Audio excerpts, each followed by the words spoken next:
everybody. Thanks for joining. I'm Selena Roane, and this is Close to Death. Tonight we have a pretty cool guest that I've been waiting to interview for a while. However, we've been hanging out kind of all weekend at the Tyler Paracon. From Deep South Paranormal is Kevin Betzer. Hey, Kevin, what's going on? What's going on? How you doing? I am about as tired as you are, probably. Yeah. Yep.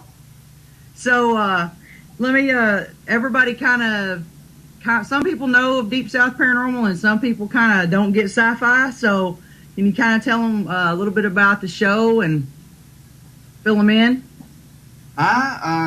Deep South Paranormal was on Sci-Fi Channel. We just finished up our first season.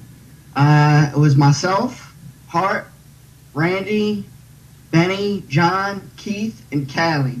So there was 7 of us on the show. And we go around and check out haunted locations. And, you know, we were lucky enough to go all over pretty much the whole south, I think it was the southeast. And we were able to check out a lot of places. So, you know, it's very lucky we were able to do that. Yeah, exactly. And you kind of were telling me a little bit about how you got that gig, and it's kind of interesting. Why don't you tell everybody how that happened? Because, you know, you guys were way down in New Orleans, and it's kind of hard to find folks. Just pick folks out of the South there, because there's a lot of paranormal teams out there. But there is. You must have stood out for some reason. So tell them how that happened. Well, I mean, myself and Randy, we're next door neighbors, and you know, it was we used to have arguments on what was real and what was not real on these paranormal shows, right? And Randy was always the skeptic, and I would be like, no, you know, that possibly could be paranormal, and he would be like, no. We'd go back and forth. And his dad also lived on the other side of us. And his dad was a full-blown, you know, I believe it and all this stuff. So the 3 of us would just go at it back and forth on what was real and what was not real. And after a while, it was more of like me and Randy decided to come up with our local group, Down South Paranormal. And, you know, we'd go to places in New Orleans, all down here, and just, you know, try to find these different locations, and we'd go in like cemeteries and all this stuff, starting out, you know. Right. And you know, eventually it came around to where I actually started getting Randy to actually believe in the paranormal. So after a while, you know, we started doing it, you know, a lot. So we just kind of. We are. Oh wait, here he is here. Oh, we got a special guest that I promised you would be there, man. I'm glad he's gonna. Let me see. Hold up, real quick. Let me see if I can get him. All right. Anyway, our special guest is gonna be Randy Hardy, which I was had the pleasure of hanging out with all weekend with these guys, and at Tyler Paracon, which George Jones put on, and it was really awesome. We had a great time. Oh, I see a kitty cat. Anyway, Tyler Paracon was pretty awesome. There was a lot of cool locations we all got to investigate, and a lot of different experiences. All right. Sorry about that. I saw him. He was right there by the door. What it do? What's going on? Hey, what's up? Not much. I introduced you a little bit before you got in the door there. We were talking about kind of like how you were a skeptic, and how I kind of got you to start going on different locations, and how we got to where we are now. I was a non-believer, not a skeptic. So yeah. Yeah, he was saying you was like, no, that's all BS. That's all BS. Yeah, I used to argue with him and my dad, but you know what? Once I seen things with my own eyes and had my own experiences, can't say no after that. Exactly. I mean, that's what we call bringing you over to the dark side. So you guys, we had so much fun this weekend at Tyler Paracon and stuff. And I don't know which locations you guys were at, the location that we had was kind of hard to find because of the construction. Everybody was complaining that they couldn't find it or whatever, but we actually, there was a psychic with our group that crossed a spirit over, which was crazy because I've never even seen that happen, or who knows, but it was a cool experience. There was a couple of people there on their first, like they were virgin ghost hunters, and they had never been there before, and so they got to witness something pretty awesome. And so I'm sure, I said, that's it, you're gonna have the fever now, you better start down, man, because you're gonna need equipment. I said, it's gonna be bad, it's like a drug. So where were you guys at? We what was it, Rosewood or something like that? Rosewood Plantation. Okay. Yeah, it was a beautiful place. The inside was just amazing. I mean, you're walking in there, and it's like a museum. You're scared to bump into anything. You might break something. That's what I told the owner. I was like, dude, I said, I'm scared to even walk through here. I said, we kind of clumsy, and you got stuff in there that looks priceless, But the crazy thing about it is we went, I'm all psyched up. We all psyched up because we wanted to do this big old house. But they also have a chapel on the grounds, which is pretty small and pretty empty, just pews, like 20, 30 pews. I went in there because everybody went in the house, okay? And me and John. John, you're familiar with John Brightman? Yeah. Right? Okay, well, me, him, and Kevin went straight to the chapel because there was a lot of people, and you know how that is with a lot of people. I know how you are. You like to do it by yourself. Well, when I went there, I wound up staying in there the whole time. I never did investigate the house because the activity in that little bitty church was just so off the chain that I couldn't bring myself to leave. I stayed there all night. The activity was just amazing in there. Really? And just to give you an idea of what was going on, we were using the Echo Box in the chapel, and we're asking, who might be there and what's going on. So we asked, who is it? Who's here with us? And it kept saying me, and it started calling John's name. So it started asking for John. So John happens to come in, and he's like, well, what's going on? Why is it calling for me? So John starts asking, well, who is me, and why are you calling my name?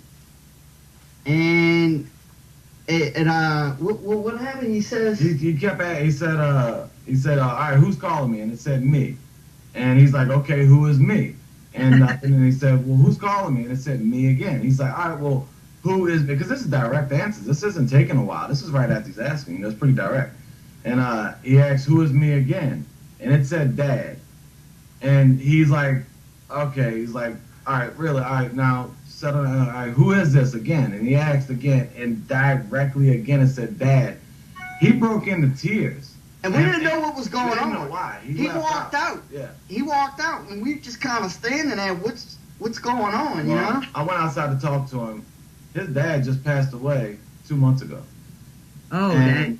The fact that he got that, got him real emotional, Yeah. But another thing that validated it is Kevin walked. Well, you tell him what happened to you, and then before we knew what happened, like. He walked out, and he just had to step away for a few minutes, and so we kind of took a break, and I left. So I went back to the actual plantation while they just kind of like sat there and took a break. And as I was walking, my leg for some reason started burning and it was itching, and I didn't know why. I didn't think nothing of it. But when I came back, I was like, you know what?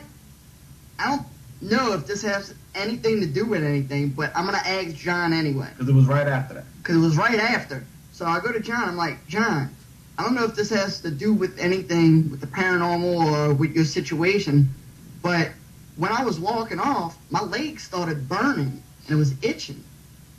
And he was just like, well, you know what? My dad, he got in a car wreck and he was trapped. He was pinned by the legs. He was pinned by the legs. Oh, wow. And I was just like, wow.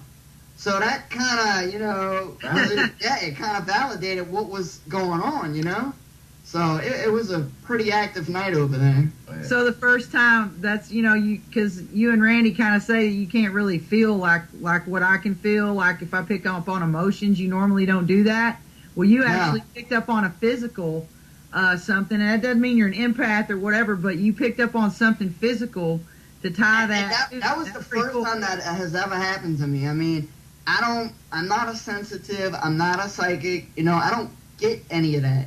So for something like that to happen to me, I was just like, wow.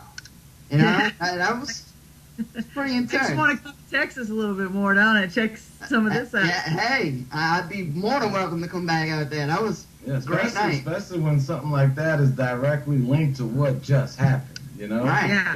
It was like boom, boom, boom, it wasn't, Exactly. There was no space in between to get your thoughts together. This just happened, And I mean, like, while we were there, we were like getting, names. I mean, you could feel it in a certain area. I was sitting down, and they had like a cold area all around my face. And I'm like, do y'all feel that? And they're like, no. And then they came closer to me, and they started feeling it. And I mean, it's just evidence after another like that. That was cool because I never really knew what to think about cold spots and stuff because you see it on the shows all the time. But when it happened, when I stuck my hand there, I mean, it was a clear, at least 5-degree change just right there by him. And John come over, he put his hand, he felt it too. And we said, hey, could be the fan. But you know what? Not even a minute, 2 minutes later, when he started feeling it was gone, and the fans don't change. We never turned them off, So it was a good 5-degree change right by him, And like I said, I've never experienced anything, sensitive or anything like that. But like all these things were kind of happening, and I mean, it was like right there, I experienced it all. So it was pretty intense. So I saw Chris's post about something major happening. What the heck happened, Randy? All right, well, yeah, because Kevin got tired. I was worn out. I mean, we were running on 2 hours of sleep. Oh, so I know. I had to go. I was drained at that point. We was running on fumes. But anyway, yeah, me and Chris stayed, and another group showed up that was at a cemetery, I believe, and it was a bunch of newbies and all, people had never done this, and when they got there, we gave them a tour of the house, and didn't do no investigating there, just gave them a tour. I was anxious to get them over to the chapel. I said, do y'all want to go see the chapel? Because I told them everything happened. Yeah. So we go over there, and as soon as we get in there, everybody sat down, quiet, and me and I was named Frank. I think his name's Frank. Who, on an Echo Box? No, the guy that was helping me out, that was sitting with me. Betty's team. Mike. I think his name was Mike. Yeah, Mike. Okay, yeah. Me and Mike and Chris sat up on the little stage area, and everybody was in the pews kind of watching. So we just asking questions, getting direct responses again. Betty came in, and she laid, there's an aisle in between the pews, and she was laying on her belly there. And she started complaining about her back, like something feeling like it was pushing down on her back. And we kind of made light of it, kind of joked about it. I even have recordings me saying, because the name we kept getting was Frank. That's why I got the name for you. I said, Frank, if that's your move sitting on the back, you ain't got no moves, my man. Making light. But she started being in pain. And you could see it in her face, like she was in a lot of pain. So we're like, all right, Mike, why don't you, go help her get her outside, let her get some air. When he grabbed her under her arms to pick her up, she screamed. And from the small of her back all the way down to her toes, when he lifted her up, I mean, from right here down, it stayed like pinned to the floor. And she screamed.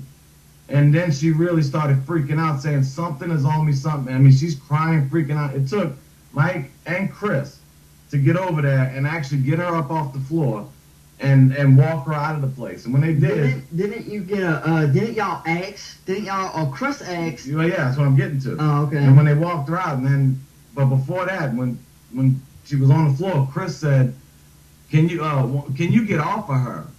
Direct, clear as day, everybody heard it. No. And everybody in the room all went, oh my God, and I got all this recorded. All this is on audio, Awesome. So everybody heard it, said no. And then when they got her up, she was outside, I mean, sitting on the ground, just totally drained, crying. Her friend, what's her friend's name? Angela, maybe? Angela was crying, yeah, she was all emotional about it. But right after that, that's when Chris came back in and was like, all right, y'all, that's enough, let's go. And we ended it there because it was intense, it really was. Yeah, I've I was never wondering. seen anything like that. Wow. Yeah. I've been doing this for a while. I've never seen that before, ever. Yeah, just that's kind of cool that, my first time ghost hunting was kind of boring. I mean, we had very minimal stuff happen, and man, these guys got lucky. Not that it was nice for Betty to go through that, but man, can you imagine being a newbie, being a first time on an investigation, your first time, and you see some shit like that? You're going to be like, oh my God, dude. And they'll probably talk about that for a year. Chris told the group, he's like, what y'all are witnessing right now is rare. Y'all are witnessing paranormal activity right here in front of your eyes. Two of the guys, when we got them out, two of the guys said, man, that was my first time and my last. I'm never doing this again. They were freaked out, So it was cool. To see that on your first time, it took me forever to get some validation. They got it on their first trip out. I know, right? And so that's the same thing with our team. Now, I was outside because, I get overwhelmed with everything, and there were people seeing shadow people and things and knocking on the windows and stuff at the jail, and it was pretty intense. So I kind of went downstairs for just a little bit to kind of get a breather. And when I went back in, everybody's coming down from the second floor, and they're like, oh, wow. And I'm like, seriously? I step away for like 5-10 minutes, and what happens? And she goes, we crossed over spirit. And I'm like, what? And I'm like, how in the world did that happen? And, my co-founder is, she's got abilities. She hates labels or whatever. So, she just doesn't like them. And so she was feeling something, and this other girl picked up the name and all that good stuff. So, it was awesome, but they got to see that for the first time out. Some spirit getting crossed over, and they said you could even feel, there was like 10 people in the room. They said you could even feel it like just get lighter, and it almost got brighter in the light. It was just weird. Wow. And they said they were all like, wow, man, that was wild. And I was like, and of course I'm outside and freaking missed it. You know what I'm saying? But I was glad that it happened with our group, and I was glad that it happened for those people that were first time out, because that makes it all worthwhile. It's like you said, that first time is like, wow, it'll just set the tone for the rest of your I guess addiction to paranormal, because I think that's what I have, is an addiction. Absolutely. Because how rare is that to get that much activity in one night, but not only that, to do it for some people who may never win again if it was boring, and now these people that were really into it, that gives them hope. That gives them, they're going to go out and really try now, and that makes us feel good. We was able to provide them with a good experience, to show them that this is real. It's happening right in front of you. And we had, I think, 15 to 20 people in this when it happened to Betty, Oh, wow. That's direct answers and seeing this with their own eyes. So what more validation do you need? That many people see it, that many people aren't hallucinating. They aren't tripping. And I have the recording to prove it. I have all the audio to prove everything that happened, so that was cool. One thing we want to know is they had a girl, okay? We even asked, what's his name, Greg, the head guy, Gary? George Jones. George. I never can remember his name. I can't. But we even asked George, is there a way we can find out, like, the people who went? Because right when Betty started feeling like that, Chris said, does anybody have a camera? This girl started recording. So some girl that was there has everything on film, which we don't have because we don't know who it was. We don't know who it was. So we're actually going to try to, he said he could give us the names of the people who came. We're going to try to get in touch with this person and get that footage. We want that footage. I've never seen nothing like that before. We didn't have a camera. So somebody filmed it. I want it bad, so...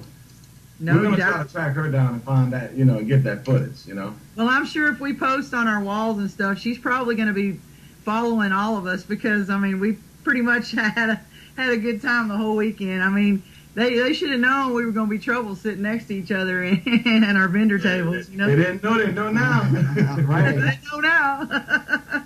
Yeah, if it wasn't for us, that place would have been dull. You know what I mean? Yeah, you say that again, for sure. So, I really did have a blast. I want to thank you again, too. You did a lot for us while we was out there, Like, you were awesome. Yeah, we had a blast. I'm definitely glad I got to meet you, and hang out with you. I really like you, man. You're really cool. I want everybody to know You are that. too, man. It was kind of funny because I came home and told Tina and everything. I said, man, this guy and I are just so much alike when it comes to our kids that we will kill somebody with our bare hands. You just don't mess with my kid. That's it. I'll kill you. That's right. And I See, said, we nobody got knows along about our perfect. little talk on our little private bench in the shade while they were baking in the sun. That's right. On the Hardy bench, no less. That's right. Yeah, I forgot about that. Yeah, on the Hardy bench. That's right. So there's some people that are in the chat room that want to know what and or where somebody can meet you guys. Well, there's a perfect opportunity to do that, and we were going to talk about that. Actually, there's a lot of opportunities because you're doing, first off, we got a awesome event in June the 27th at the Andrew Jackson Hotel. Why don't you tell everybody about that? Because that's how you can meet these guys and investigate with them. Come June 27th, we're going to have an investigation at the Andrew Jackson Hotel here in New Orleans. And it's $200. And that, excuse me, and that includes your room and breakfast for the next morning in the investigation. So you'll be investigating with myself, Randy, Hart, and Paranormal Society of New Orleans. Yep, and I'm going to be there having a little fun with you guys too, which I cannot freaking wait for. Oh yeah, it's gonna be Oh, good. you know where you coming too. You coming to my place, the bars. That's you know, right. definitely That's gonna right. do that. I am. We're going to come in probably Thursday and leave out Sunday, so we got all weekend to have fun, and we don't have to do Paracon stuff. It's our fun time that time. So. Well, No y'all stress. showed us y'all's hospitality, and now it's our turn. You know, so. Oh, cool. So, how can people get tickets to this thing, and kind of explain the extra person deal? So. Yeah, $50. Yeah. Yeah, tell them how to get tickets and about the extra person deal. Is it Chris? Well, you know, I gotta find Chris's his email address. I'm sorry. It's okay. It's $200 for a ticket, and if you want to bring an extra person to stay in your room, it's only an extra $50, and you can bring up to 2 people in your room. As far as getting tickets, there's a website. I don't think they can see it. No. Actually, all you gotta do is go on our Facebook. All you gotta do is friend us if you're not our friend already. Actually, yeah, you can actually friend request us, and we can give you more details about that. You can just look us up on online. Kevin Betzer, Yeah, Randy Hardy. Randy Hardy, and we have a little thing on there. I mean, that's the best way to do it. I mean, Chris is the brains behind this operation. He set it all up. So me personally, if you friend me on Facebook, if you're not already friends with me, Randy Hardy, RandyHardy, and I post the flyer of it on there. So there's information on there, and the website is on there if you want to go. So that you get a lot more information that way, because like I said, Chris set it all up, so he tells me, hey, Randy, show up this day and do this.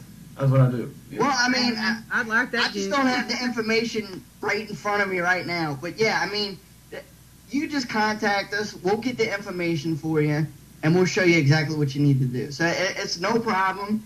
Just like I said, you look us up, Kevin Betzer, Randy Hardy, and we'll make sure you get your tickets if you're interested. So we got like what, 6? We got like 6 tickets left to the thing, or 7 tickets maybe. I believe it's 7 tickets left, and they're going fast. So if you're interested, you might want to jump up on that as soon as you can. Yeah. Yeah, I'm telling you right now, you do not want to miss this event. They're going to team me up with Hart Fortenberry, which is a whole character in itself. I cannot wait to get to meet this guy. He has been flabbergasting me and making my jaw drop and some of the stuff that he does. He's a character. And keep in mind, but everybody needs to keep in mind too. I mean, these tickets are going fast because we've never done this before. This is our first time. The first one we The first time the public has a chance to investigate with us is now. This is the first time we're doing this. You know, so that's why they're going fast, and it's a rare opportunity. You know. Yeah, it is a rare opportunity, and I mean, you can't go wrong with you guys because y'all make it so much fun, and but when it's time to get serious, y'all get serious. Oh yeah, and you get good evidence. And this place, from what I'm, being told, is it's never been investigated before. Tell us a little bit about Andrew Jackson Hotel. Chris and his team, Paranormal Society of New Orleans, was the ones who, I believe they were the first ones to actually investigate it. Oh, okay. And they came back and they came to us and they were like, look, this place is really active, And he was like, I want to set up an event. I want to do it, and I want y'all to come, and we just get all investigate it together. We'll get the public involved, and let's see if we can do this thing. Yeah, so basically before Chris and them stepped foot in there, this place was untouched, and they pretty much went in there and did like a test run. And sure enough, it worked out because they say this place is extremely haunted. So that's why we set up this big event for it, So other than them just doing that test run, this place is untouched by, investigators, and much less the public. I mean, it's a big deal. It's a big deal. It is a big deal. And the thing that's even a bigger of a deal is it's an actual deal, because the rooms themselves at the Andrew Jackson, we priced on a Friday night, were like $339 for one freaking room. So you're not only getting a room, it's almost like $150 off, but you're also getting to investigate with these guys, and you're getting breakfast in the morning. I mean, come on. And you're going to be in New Orleans. Right. Yeah, I mean, that's a deal in itself. So, I mean, yeah, if you like investigating and you want to come out and meet us, perfect opportunity to do so. And don't forget, you get to hit all these historic spots while you're out there, too. John Lafitte's Blacksmith Shop, the Riverwalk in itself, Pirates Alley, St. Louis Cathedral. I mean, I could go on for days, I mean, it's not only just the investigation, it's just the Cafe Du Monde, where you're going to get breakfast, coffee and stuff in the morning, is historic in itself. I mean, you're getting a piece of history in this. And New Orleans carries a heavy vibration about it. When you're there, you can feel it. You don't have to be a psychic or a sensitive, No. This is a place all in its own, So if you've never been there before, you're going to leave with a whole new respect, for where we live, I mean, this place, it just it has a heavy vibration about it, and you can feel it when you're here, So it's going to be an experience. Yeah, I'm telling you, I have never been, and we talked about that. You were kind of blown away that I've never been to New Orleans. Now, I had a stopover or whatever, layover on my Greyhound bus back from Florida, but that was a whole experience in itself, just inside the bus terminal. So, and I told y'all about that weird experience. But other than being outside in New Orleans, I've only seen it on TV and on Ghost Adventures and on, you guys' show. And I mean, I know there's so much haunted stuff there. It's just overwhelming how much stuff is probably going to be there. Just the history and the culture alone in New Orleans. Yeah, there's enough stuff that you could just come down here and want to learn about that. There's just so many things about it. Not only that, the food. People like to eat the food alone, man. I mean, and I was blown away that you've never been here, because we had our talk, we chilled together. You so much like me. It's like, how could this girl have never been where I'm from and be that much like me, So, I know. I mean, we were like, damn. I mean, everything. We were like, what are you, my long lost, twin or something? This is just weird. Exactly. But yeah, the New Orleans, I was going to say, if they wanted, it's on a Friday night, and on Saturday night, I don't know if y'all are going to do tours or whatever, but tell us about the new venture that you got going on with the... yes. Check it out. Yeah. NOLA Ghost Hunting Tours. That's actually mine and Chris's. We own the company, and we running tours out of the Gemini Bar.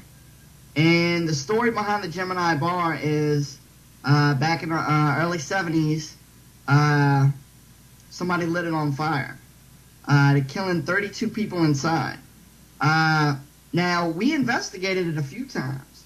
And when we did this is where it kind of gets twisted, because when we did this and we started getting evidence, it wasn't the victims of the fire that we were getting coming through the Echovox and other things that we, our equipment was given to us. And what it was, actually, the manager there was tearing up through the floorboards, finding Civil War suits and Civil War pistols, finding all kinds of old coins and stuff. And when he started doing this, he a lot of things started happening. That stirred it up. That kind of stirred it up. And he got scratched. He got scratched from his back all the way down to his arm. And that's when he called us up and he's like, y'all need to come down here and check this out. He's like, there's a lot of stuff going on down here. So we went down there and we investigated it. And ever since then, I mean, we could just walk in there right now and I wouldn't be surprised something like that would come up. And actually, if there's fans of Ghost Hunters, they did it. You might have seen that episode. They did the place, you know. So we're not making this up. This is legit. Everybody knows about it in the paranormal field who's been here. They know about this place, you know. And we would not even take a chance of bringing people in there on tours if we wasn't 100% that this place is active, you know. And that's something else that nobody's doing around here, you know. This is going to be the only chance. And about the Andrew Jackson thing, I got to say one more thing about that. It's not like people are going to get here and just see us for the investigation and then that's it. We'll be around probably the whole time y'all here. You're going to see us. You know, we're going to be around. We're going to hang out, you know. So it's not like we're just going to think, you know, stuff don't stink, show up, do the investigation, and leave y'all, you know. So we're going to be around, hang with us, talk to us, get to know us on a personal level, too. Yeah, and let me tell you, these guys are so much fun. We stayed up a little later than we should have on Friday night. We kind of went over to a place called the McClendon House in Tyler, and that place was pretty cool too. I mean, Randy, what happened to you in that room by yourself? Did you get a little activity in there or upstairs or what? Hey, like I said, I'm a man, and I will admit it. I've been doing this for a long time. I've never ever been scared. I've never gotten scared before, thank God. And you were there, Kevin was there, nobody was with me, but for the first time I got scared because we were getting a little, we was getting a little bit of activity upstairs. I went up by myself, I was getting a little activity, Betty came up there, and then everybody came up, so it got a little loud, so we went back out. Everybody was outside, everybody was ready to go. And I think it was Chris or you that asked me, well, Randy, do you want to go up there by yourself again to see, you know, if anything happens? Sure, of course. Everybody knows, especially if you've seen the show, that's what I do. So as I walk in, you're walking towards the steps, and you have to make a U-turn to go up the steps. Yeah. When I made that U-turn, there's a music room right to the right. When I made that U-turn to go in that room, up the stairs, I mean, two loud, clear, distinct footsteps happened right in the doorway of that music room. And I froze in place. I've never done that before. But I froze in place because it was so close to me. And for a second, I didn't know what to do. That's never happened. I wanted to go upstairs. My first instinct was to go upstairs to get away from it. But no, this is what I'm here looking for. So I went into the music room, and I set up my equipment and started trying to get anything. And actually, I got no activity. But the personal experience of the footsteps was a first for me. Not that I've never heard footsteps before, but it's the first time something spooked me and actually scared me and made my hair stand up out of fear. That's never happened to me before, so thanks for bringing that up. Well, the thing I was bringing it up for is because the first time that he took George at Jericho's Tours of Tyler or whatever, the first time he ever took us to McClendon House, I was with Betty and them, and I was with my buddy Al on my team, which y'all didn't unfortunately get to meet him last night. But anyway, we didn't even get in the door. And the minute he opened that door, the stupid radio went off by itself and started playing, and George kind of turned around and looked at me and was like, oh boy. And I said, hey, that's a good sign, man. If we're going to start off like this, let's do this. So we went in there, and we were like, all right there by that door, where Chris captured that photo with it looked like a shooting like light anomaly or something like that down on us, and we were all sitting there. But we were in that area, and we heard something upstairs sounded like it fell and was dragged. And we just all looked like on Scooby-Doo, you know, when they're all lined up, you know, doing this. That's what we all looked like that night. It was hilarious. But that house is extremely active with footsteps, and and things like that. So I'm not at all surprised that you heard footsteps there, especially in that music room, because I don't know if George told you, but in that room, a lot of actual congressional things were signed, big important, laws for the state of Texas were signed in that room. So, it's funny. Not only Randy had an experience, I don't know if I told you, but I also had an experience in there. And I had my equipment set up, and I was fooling with the Echovox, and what was coming through sounded like a little girl. And I started asking, "What is your name?" And we actually got the name Ann. And we were asking, "Well, how old are you?" And she said she was 4 years old. So, we kind of talked to her for a little while and started, just trying to get a little evidence from her. So afterwards, we were all outside, and I wanted to go to George and ask him about it. And I was like, "George, is there a little girl here that had died?" And he's like, "Yeah, her name was Ann." And I was like, "You didn't know that?" "Yeah, we didn't know that." And I was like, "Wow." And I was like, "Well, how old was she?" And he's like, "She was about 3 or 4 years old." Yeah. So that was, that was pretty cool that, I got this and then I got it confirmed. So that gives you chills when that happens, it does. Got the name and the age. What's the odds to get a name and an age and it's legit and we didn't know? What's the odds of that? 1 in a million if it's fake, so that's legit, Yeah, definitely. There's no editing or TV editing or nothing going on with that. That's pure D paranormal experiences at its finest. And I'm glad that you guys came to Tyler, and I'm glad you guys had such an amazing time. Your panel was really good and definitely interesting, especially when Chris passed out, almost passed out, fell off his. Oh yeah, well, like I said, we were 2 hours of sleep, and wait, this is the funny thing. We're all sitting there and we talking, and Randy was, doing his little speech or whatever, and I'm looking in the audience, and I noticed people are laughing.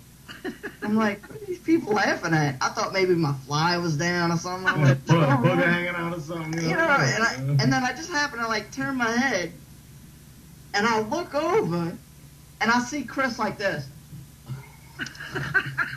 And I'm like, oh my God, he's sleeping. And I was like, "Chris, wake up." So, I had to let everybody know what was going on because they were probably thinking, Chris is just being rude, but he really wasn't. Since we got off the plane, we didn't stop. So it was just like a non-stop thing for the whole weekend. Yeah. But we enjoyed ourselves, it was great. It was great. Hey, Selena, I want to introduce you. Come here. This is my daughter, Shalea. Oh, I've heard a lot about you. She's beautiful. Yeah. Your daddy loves the heck out of you, girl. She's talking to you. Your daddy loves you so much. I know. I know that. Duh. So are y'all going to be running the tours on Saturday night after the event, on June 28th? Are y'all going to be doing a tour, or are y'all going to take a break that night? What you mean for? After the Andrew Jackson event, if people come that weekend? Yeah, we're doing Andrew Jackson 27. She's asking on the next night, are we doing a tour? But we probably. I think we might be doing the NOLA ghost hunting tours at the Gemini. No, that's what she means. Yeah, we should do. Yeah, the NOLA ghost hunting tours, we're going to be running it Friday through Monday. And I'll be doing Mondays. I believe Randy may be doing, Wednesdays? I think I'm going to be doing Wednesday and Thursday. 2 days, Wednesday and something else. Well, either way, we're going to be doing it Friday through Monday. And, you can also set up private tours. Or if you want one of us, you can request one of us, and see if we can set anything up. Look at the face you made. It's frozen. It's frozen. I think you're frozen. Yeah, it's been freezing a little bit. It's kind of funny. See his face though, huh? Yeah. Yeah. So I was just saying, because a lot of the tickets that are sold are a lot of my friends, and so they were going to make the whole weekend out of it. So I'm like, you know, well, so what's going to happen Saturday night, you know, that they can do? I mean, you can go sightseeing. And another thing. Yeah, that's tons of things you can do. Oh, yeah. But the thing that we were talking about and that my friend Carissa was so freaked out about was that all the people were buried above ground. That just blew her mind. She was like, how does that work? I go, yeah, well, it works there because of the flooding. And she goes, well, yeah, we're below sea level by 18 feet below sea level. Jeez Louise. So if bodies were buried in caskets under the dirt, when it floods just even a little, those caskets actually would float up out of the ground. They figured that out way back when.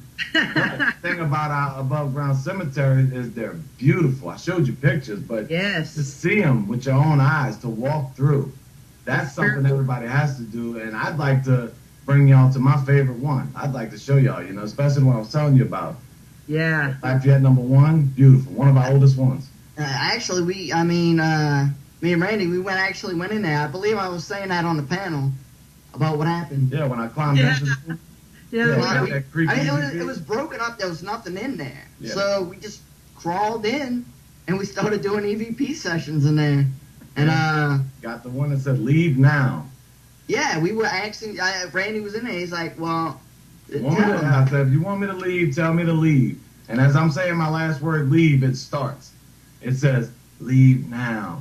I didn't hear it, of course, because if I would have, I'd have left. You know, it wasn't until the next day when we started reviewing all of our evidence, and we actually caught that. So it was awesome. And that same night, just to throw this out there, he seen him and somebody else that was with him seeing a shadow person when I wasn't by them, and we did research the next day after this happened, and then we found out that people are known to see shadow figures in this particular cemetery, which we didn't know.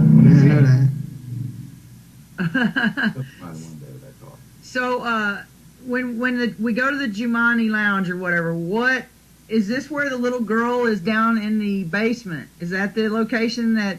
The little girl in the basement was actually a residence. A house, yeah. Okay. It was a residential case. Okay.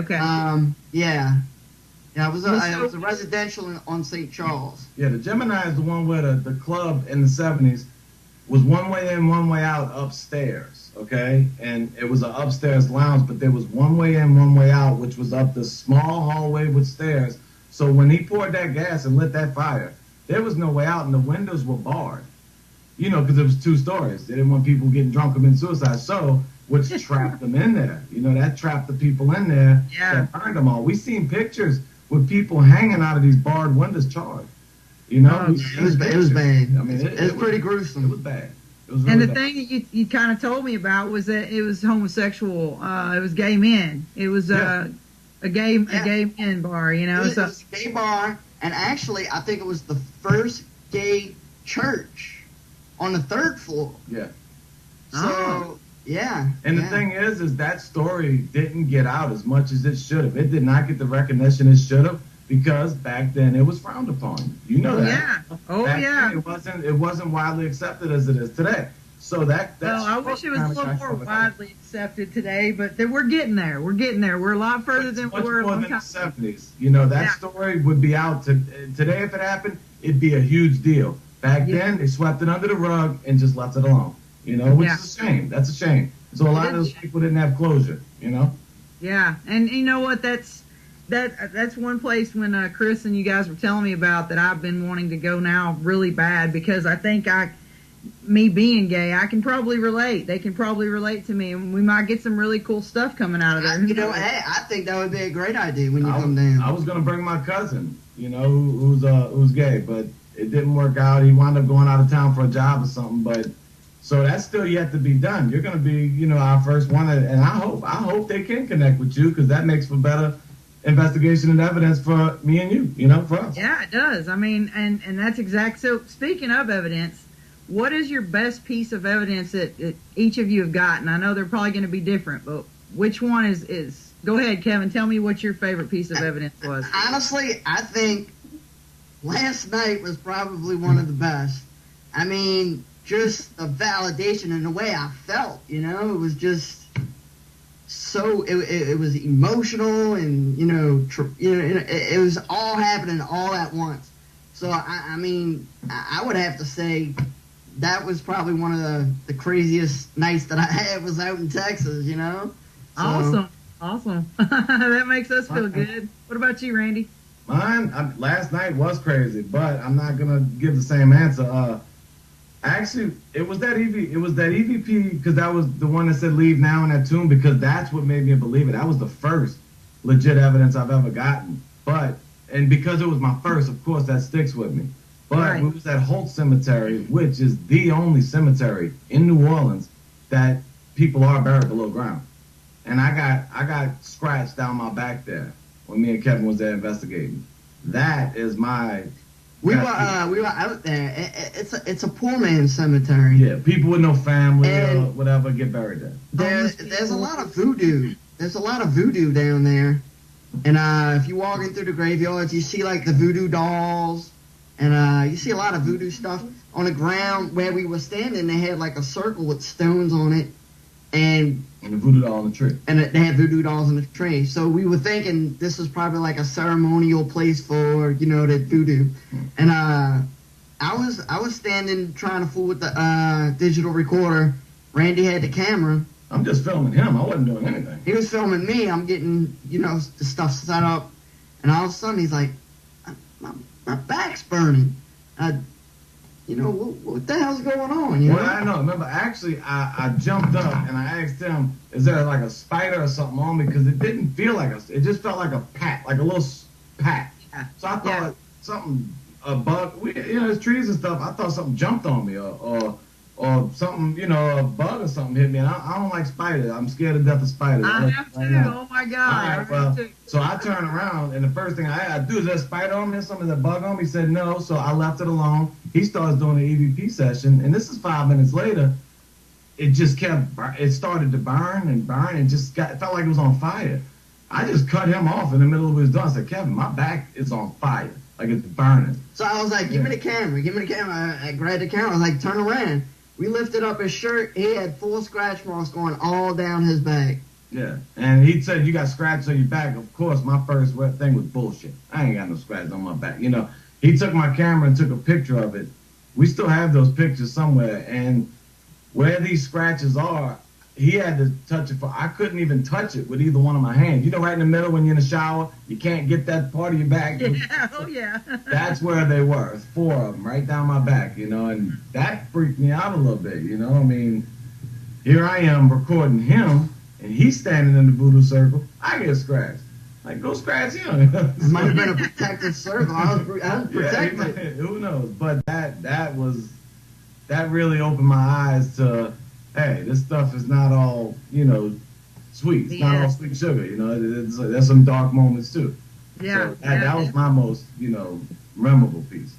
So have y'all ever done like a private or whatever, or even a big case that by even a business that was really a bad entity that you had to deal with? I mean, have you ever had a real nasty entity that you've had to try to help the client get rid of, or? Not really. We really haven't had. We really haven't had anything like demonic or anything like that. I mean, so I haven't. No, I feel like we lucked up so far. We've never dealt with anything dark with with some kind of personal vendetta out to hurt somebody, or we've never dealt with that yet. And I'm glad we haven't. But if we'll cross that bridge when we get to it on how to deal with it, because we haven't had to deal with that yet, So. Yeah, see, that's the problem. A lot of people, because of all these shows that are out, and I'm not saying anything about y'all's show. I'm just saying the stuff that they show is not everything that happens. They show the highlights. They show the shit that'll scare you.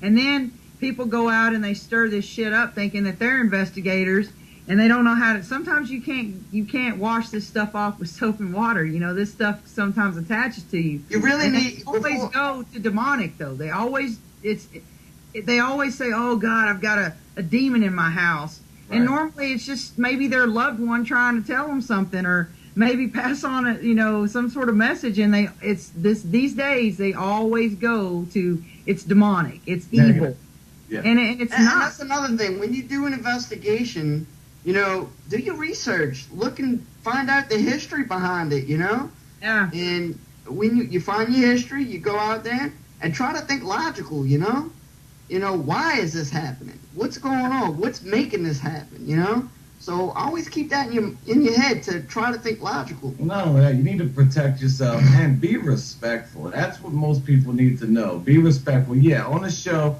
they showed me sometimes, being aggressive or provoking, but I'm always respectful though. I don't disrespect, because that was people too, and I'm not disrespectful, but the provoking that I do is as lighthearted as it can be, because what they don't show is the 5 hours we were there when nothing happened. I get restless, I get bored. So yeah, I want to try something different. I want to try to draw it out if it don't want to come out on its own, But right. Be respectful. People need to know. Don't go in there being disrespectful, thinking because you can't see this thing, nothing can happen to you. People need to know. Be respectful when you do this. That could be your mother, a dead mother in there. That could be your dead kid in there. So be respectful. That's what people need to know. Always, yeah, because I remember the I guess y'all were at the old mill or whatever. I think it was one of the first episodes. Train Depot.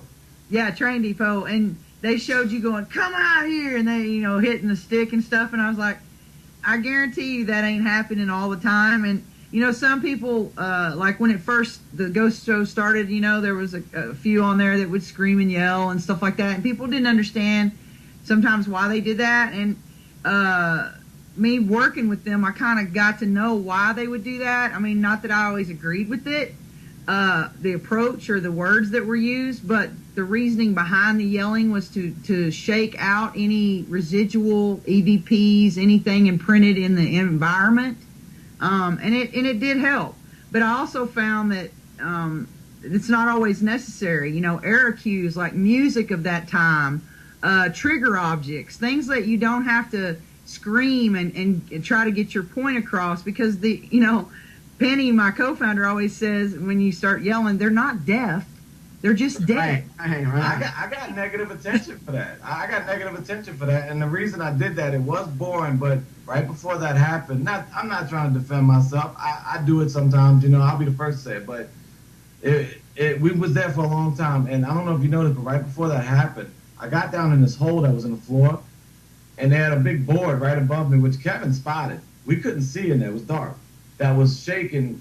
Oh yeah, I did see that. I thought it was going to come down at first. And I kind of got a feeling like this thing wants to hurt me. So yeah, I got negative, response to that. But hey, it is what it is. I did it. I own up to it, and you also notice when something happened to my sister a few episodes later, I didn't go in there, I didn't curse. I was like, look, if you're going to do that, do it to me. Don't do it to my sister. She didn't do you anything, and it wasn't, oh, you son of a B, SOB. I didn't do all that, So, no, it doesn't happen all the time, and it is what it is, it happened, and that's that. But you're right. Yeah, I totally get that, because when I went to Villisca, like I was telling you, that mama bear thing, kind of after knowing that this stupid ass hurt 6 innocent children, and not only with the sharp end of the freaking axe, but the blunt end of it, and had, it just went all over me, and I just went off. Now, I did start screaming at that shadow person, and I did go off on that spirit, and you know what? He deserved it. Yeah. But thank God I do protect myself. Our team, before anybody even got to the old Smith County Jail last night, we always do a protection prayer. We always try to close out with a protection prayer. Sometimes we forget, and then we're like, oh, crap, so we do our own. But we always try and always strive to protect ourselves from anything dark. And we haven't really had a whole lot of problems with that. I was going to talk with you a little bit about voodoo. About the homage of the tobacco voodoo. I don't know if y'all know anything about voodoo, if y'all know any voodoo people or that deal with voodoo. You need to talk to about that? Hart. Oh, okay. The thing about voodoo, though, is I'm born and raised in New Orleans, so it's part of my culture. I was raised knowing about it. I don't practice it, but because I respect it. So I'm not going to go out there doing stuff that I don't know the outcome of it. I don't know the repercussions of it, you know, because I do believe in voodoo. I know it's real. Voodoo, hoodoo, it does exist. I mean, it's part of our culture. If you're born and raised in New Orleans, you're gonna hear it from your grandmother, your grandfather, your aunt. You're gonna hear this stuff, and you're gonna see it. There's voodoo shops all over New Orleans, you know, with people that actually practice it, and we know some of them personally, you know. And I do believe in it, and I do respect it enough to not fool with it, because I know, look, I'm not a doctor, so I'm not gonna try to diagnose a sickness on you. I'm not a voodoo doctor neither, so I'm not gonna try to do that stuff, you know. And honestly, some of these voodoo people, they know so much about that they're on the level, not as a medical doctor is about their patients and knowing what to do and how to treat them. They're on that same level, but just on a different level, because it's voodoo. But they're up there and they know about it. You know, they study it, they practice it, so they have a imaginary PhD in this stuff. So I let them do that and let them fool with it. Heart's been around a lot more than me. I just heard about it a lot more and seen it growing up, but I respect it too much to go out there fooling with it. If I hear something, you're not going to see me out there doing something to try to, you know, recreate it, because I don't know, you know. Like, we did one thing on the show, Hart did it. I was just helping him, you know. And that's another thing. Like, with our show, I mean, we got different people. It's different people doing different things. Now, Hart, he's more of like the kind of voodoo kind of thing with the gree stick and all that. Myself, you know, I mean, I'm more of the scientific kind of guy. I like to have the, you know, the instruments, the gadgets, and all that. I try to go with more scientific ways. But, I mean, I can't deny some of the stuff, you know, Hart's doing. It's just, you know, you're watching that and you're kind of like, yeah, right, you know. But, I mean, you're watching it and the things happen and you're like, wow, that really did work, you know. So people say it's kooky, it's crazy. But you know what? I've been knowing them a long time. It's never steered us wrong, you know? Yeah. And I've seen some of it work, so people can call it what they want. It works, you know, and I've seen it. So, hey, I'm not going to tell Hart stop. I'm not going to tell him change, which nobody could anyway, because this thing's passed down from his family, you know? Right. Like, he makes jokes and he is crazy, but he acts crazy, but you know what? The things he's doing, he truly believes in that stuff, you know? And it rubs off on us because we see it work. So, hey, I believe it too, you know. So, and he's that guy, you know. So, hey, more power to him and more respect to him. When you're here, we're gonna take you to some of these voodoo shops and stuff, and let him talk to Juju. Yeah, they'll change your mind about that, man. Seriously, it's a big deal down here, you know. It's I know. We tried to find a voodoo shop when we were at the Myrtles, and there ain't none down up in that area, because it's like, surprised they do, but they kind of keep it on a low, on a DL, because they don't like talking about it. You have to know somebody that knows somebody. Right. You gotta know somebody. We know a lady, Juju. Her name is Juju Voodoo, and she has been practicing this her whole life. And wow. When I'm gonna get in touch with her probably tonight or tomorrow, and just see if when you're down, you know, if you sit with her and talk to her, I'm telling you, it's real, you know, and it's a big deal, you know, it really is. Cool. Well, you know what? I really appreciate you guys coming on tonight. Thanks, Randy, for joining us. Can you tell everybody how to find you guys on Facebook real quick before we sign off? Yeah, just look us up. I mean, Kevin Betzer, you know, Randy Hardy. You can also find our local paranormal group, Down South Paranormal Research, the NOLA Ghost Hunting Tours. Look us up all on Facebook. I mean, when you find one, you'll find the rest, you know, through that person, you know? I mean, we have all kinds of ways of getting in touch with each other. I mean, you find one person, you're going to find the other one. So it should be simple. Just look us up. Let me throw this out there, though, and I promise, I'm not knocking nobody, and I'm not talking bad about anybody. But big difference between us, our Facebook pages, they're not fan pages. They're real pages where we actually talk back. We communicate with people. You know, we don't just post stuff, and it's not a fan page. It's set up just like your page. It's set up just like everybody's normal page, you know. We talk back to you. We answer your questions. You know, we try. I put it that way, because I can get anywhere from 50 to 100 private messages in a day, and I don't want people getting mad that I don't answer, but I don't have time to go through all of it, you know. But when people post on my page or ask me something, I try my best to get back to them, you know. So Yeah, people so you guys are real. You guys are real guys. You're not all egotistical. Yeah, I mean, yeah, we just average guys. So look us Right. up. I mean, come talk to us. Say hi. You know, we're always Yeah. open. Yeah, they're good guys. And my producer wants to speak to you guys too after the show. So I don't know what that's all about, but just hang tight, and I'll wrap the show up. All right, you guys. Thanks a lot for joining me. All again. right, sounds good. I can't wait to see you again. I know. I can't wait to see you too, and you too, Kev. We're gonna have a ball. All right. All right. Okay, everybody. That was them. I don't know if you can still see them. If you can, that's great. Just want to get you guys to go to the Granbury Paranormal Expo, which is May 17th. I'm speaking there, and a guy from X-Files named Dean Haglund is also speaking, and I can't, for the life of me, remember the female that's speaking. There's 3 of us. And then we're going to have to go to New Orleans. You got to go to New Orleans. I mean, there's just nothing else you got to do on June 27th. And stay the weekend, have a blast, hang out with these guys, hang out with us. I mean, it's going to be so much fun. You do not want to miss it. So I will post the flyer on my page. Kevin and Randy will post it on theirs, and I'm sure Chris I don't even know how to say his last name. Say his last name. Malonson. Malonson. Now you get me kind of confused on how to say it. Oh, Chris Malonson. Okay, well, Chris Malonson will be on my show next Sunday, and we'll talk a little bit more about Andrew Jackson and the things you got going on down there. But you guys have a great evening and a great week, and I'll be talking to both of you guys. All right. Awesome. Can't wait. All right. Peace out. Eric, they're all yours. Yeah. Anyway, Tyler Paracon was pretty awesome. There was a lot of cool locations we all got to investigate, and a lot of different experiences. All right. All right. Sorry about that. I saw him. He was right there by the door. What it do?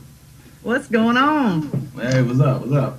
Not much. I introduced you a little bit before you got in the door there.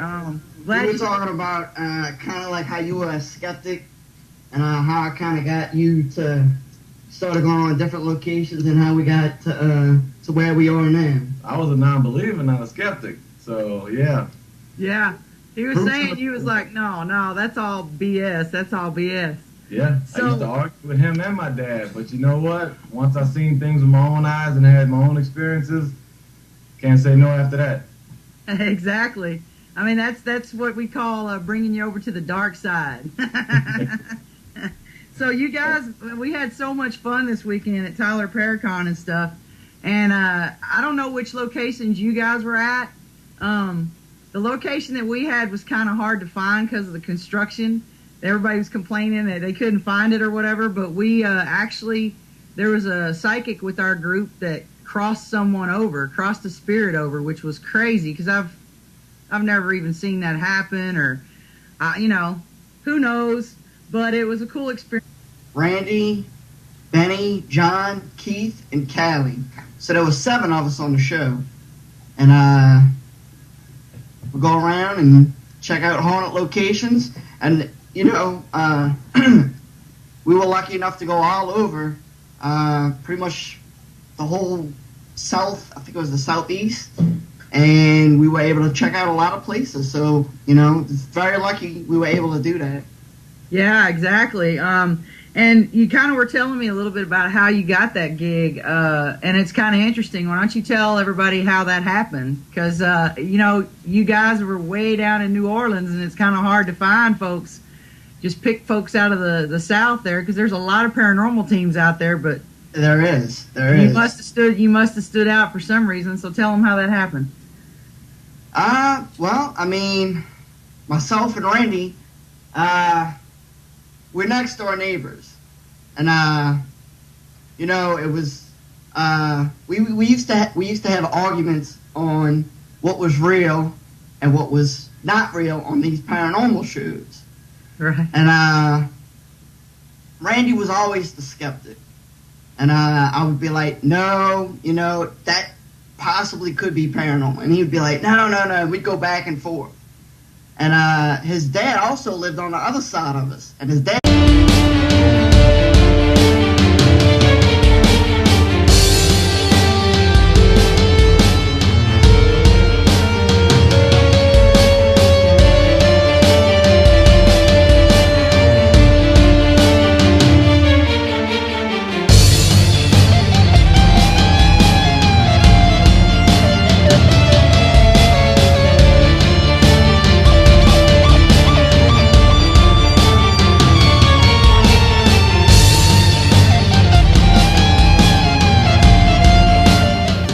Hey, everybody. Thanks for joining. I'm Selena Roane, and this is Close to Death. Tonight, we have a pretty cool guest that I've been waiting to interview for a while. However, we've been hanging out kind of all weekend at the Tyler Paracon. From Deep South Paranormal is Kevin Betzer. Hey, Kevin, what's going on? What's going on? How you doing? I am about as tired as you are, probably. Yeah. Yep. So, let me, everybody some people know of Deep South Paranormal and some people kind of don't get sci-fi. So, can you kind of tell them a little bit about the show and fill them in? Deep South Paranormal was on Sci-Fi Channel. We just finished up our first season.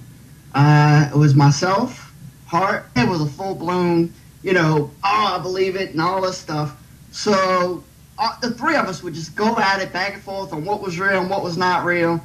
And after a while, it was more of like me and Randy decided to come up with our local group, Down South Paranormal. And, we'd go to places in New Orleans, all down here, and just, try to find these different locations. And we'd go in like cemeteries and all this stuff, starting out, Right. And eventually it came around to where I actually started getting Randy to actually believe in the paranormal. So after a while, we started doing it, a lot. So we just oh wait, here he is here. Oh, we got a special guest that I promised you would be there, man. I'm glad he's gonna. Let me see. Hold up, real quick. Let me see if I can get him. All right. Anyway, our special guest is gonna be Randy Hardy, which I was had the pleasure of hanging out with all weekend with these guys and at Tyler Paracon, which George Jones put on, and it was really awesome. We had a great time. Oh, I see a kitty cat. There was a couple of people there on their first, like they were virgin ghost hunters, and they had never been there before, and so they got to witness something pretty awesome. And so I'm sure I said, "That's it. You're gonna have the fever now. You better start down, man, because you're gonna need equipment." I said, "It's gonna be bad. It's like a drug." So, where were you guys at? We what was it? Rosewood or something like that. Rosewood Plantation. Okay. Yeah. It was a beautiful place. The inside was just amazing. I mean, you're walking in there, and it's like a museum. You're scared to bump into anything. You might break something. That's what I told the owner. I was like, dude, I said, I'm scared to even walk through here. I said, we kind of clumsy, and you got stuff in there looks priceless, But the crazy thing about it is we went, I'm all psyched up. We all psyched up because we wanted to do this big old house. But they also have a chapel on the grounds, which is pretty small and pretty empty, just pews, like 20, 30 pews. I went in there because everybody went in the house, okay? And me and John. John, you're familiar with John Brightman? Yeah. Right? Okay, well, me, him, and Kevin went straight to the chapel because there was a lot of people, and you know how that is with a lot of people. Yeah, I know how you are. You like to do it by yourself. Well, when I went there,